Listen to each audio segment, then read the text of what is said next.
তো বন্ধুরা, জবরদস্ত বৃষ্টি হচ্ছে রাত্রিবেলা। সকাল থেকে তো হয়েই যাচ্ছে বৃষ্টি, এখনও হচ্ছে।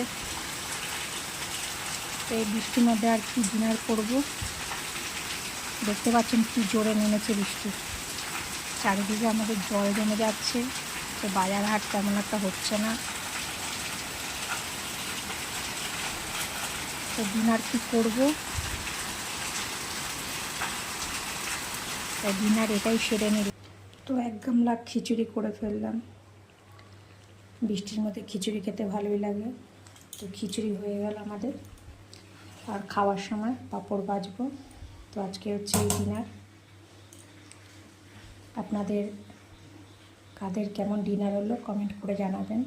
আর অতি অবশ্যই ফলো আর লাইক করে দেবেন, আমাকে শেয়ার করতে ভুলবেন না। টাটা, আজকের ডিনারে অবধি, শুভরাত্রি।